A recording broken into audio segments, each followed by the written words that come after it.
Bonjour à tous, je suis Lady Scarlett et je vous souhaite la bienvenue dans l'univers coloré et animalier de Tokyo Mew Mew.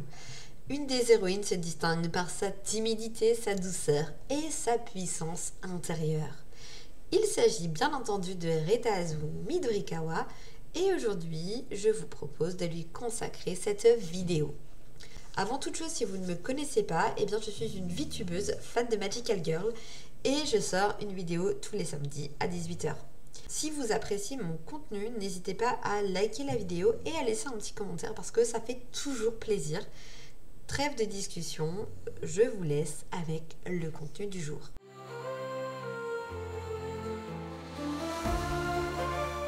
Quand on pense à Tokyo Mew Mew, on pense surtout et souvent à Ichigo Momomiya, la leader vive et énergique du groupe. Ou encore, je trouve que celle qui est très populaire, c'est aussi Sakuro Fujiwara, c'est-à-dire la Mew Mew qu'on connaît en français sous le nom de Estelle et Ichigo, on la connaît sous le nom de Zoé. Mais Retazu, que nous connaissons sous le nom de Bridget, c'est l'ombre douce derrière la lumière. Elle est intelligente, réservée, mal dans sa peau aussi. Elle est souvent la fille qui est moquée ou mise de côté.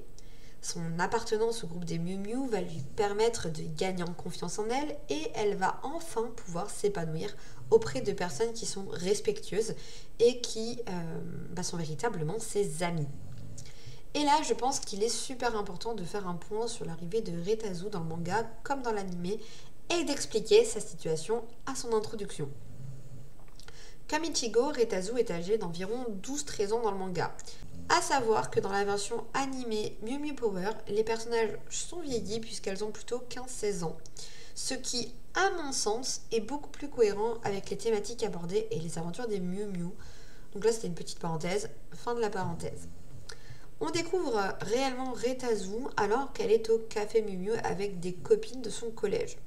Enfin, des copines, c'est très vite dit. En fait, Retazu, c'est surtout le larbin de 3 autres filles et on sent bien qu'elle n'est pas heureuse. Retazu veut simplement trouver sa place et être acceptée des autres, même si cela signifie qu'elle doit se laisser marcher sur les pieds. Et ça fait vraiment de la peine à voir, ça fait mal au cœur. Et heureusement, la situation de Retazu va changer et elle va ouvrir les yeux grâce à Minto et surtout grâce à Ichigo. Le groupe des filles, et là je mets des gros guillemets qui sont ses amis, et c'est vraiment des gros guillemets parce que ce n'est absolument pas le cas, parle d'un fantôme de leur établissement scolaire. Et Ichigo et Minto vont relier ce fait avec les chimères animaux et décider d'enquêter. Elles pensent qu'en fait les extraterrestres sont derrière tout ça. En se rendant sur les lieux, elles découvrent que le fantôme est en réalité Retazu.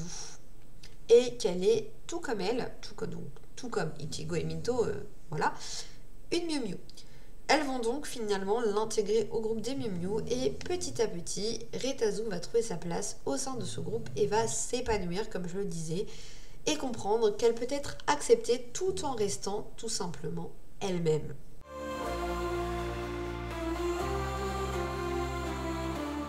Comme toutes les autres Mew Mew, l'ADN de Retazu a été fusionné avec celui d'un animal en voie de disparition.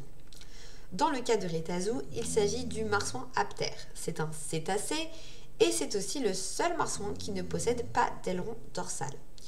Fun fact, tant qu'on parle de cet animal, en fait on le surnomme aussi princesse de Yangtze en référence à une légende chinoise. Donc là je vous laisse aller faire vos propres recherches si ça vous intéresse de comprendre d'où vient ce surnom.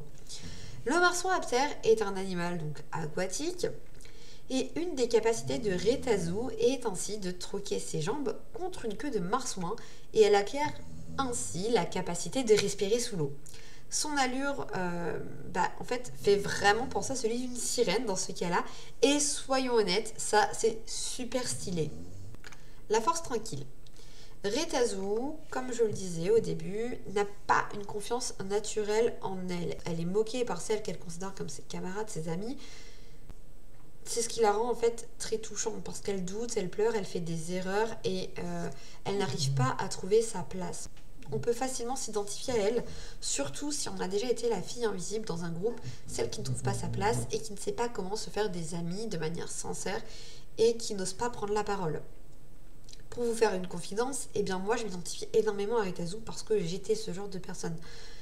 Au fil des épisodes, Retazu va apprendre à croire en elle, sa magie devient plus puissante.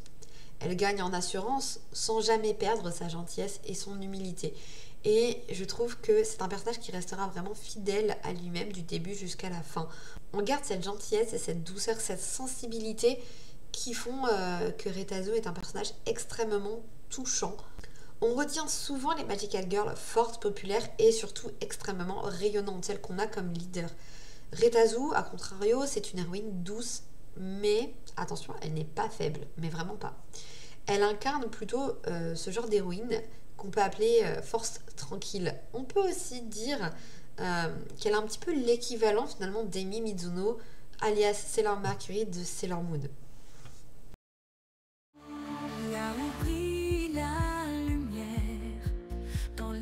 Malgré son évolution touchante, Retazu reste souvent reléguée en arrière-plan dans les produits dérivés et les discussions. Effectivement, dans un groupe de 5 héroïnes, eh bien, il y en a qui sont plus mis en avant que d'autres et Retazu ne fait pas partie de celle qui est le plus mis en avant. Évidemment, elle n'est pas la première à laquelle on pense lorsqu'on évoque Tokyo Mew Mew et pourtant son message est particulièrement touchant. On peut être douce, discrète et briller malgré tout. Toutefois, Retazu reste dans ce cliché que eh bien, c'est l'héroïne qui passe un petit peu pour cette intellectuelle du groupe, qui est aussi la plus douce et celle qui est la plus discrète. Voilà, là je pense aussi un petit peu à Amy Mizuno dans Sailor Moon, mais j'ai aussi un autre personnage qui me vient en tête dans Lady Jewel Pet, je crois qu'elle s'appelle Caron. Je ne sais plus. Je vous mettrai l'image de toute manière, mais je trouve que c'est vraiment ce cliché de personnage-là qu'on retrouve dans pas mal de séries où on a un groupe comme ça de jeunes filles un peu magical girl. Retazu fait partie de ce genre de personnage-là. Et vous, est-ce que vous vous reconnaissez en Retazu? Dites-le moi en commentaire et dites-moi aussi quel est votre Mew Mew qui vous ressemble le plus, tout simplement. Si vous voulez voir d'autres vidéos sur les Mew Mew, eh bien j'ai déjà fait des vidéos consacrées à Ichigo et à Minto. J'espère que cette vidéo centrée sur Retazu vous a plu et je vous dis à très bientôt pour une toute nouvelle aventure magique. Noir du mystère.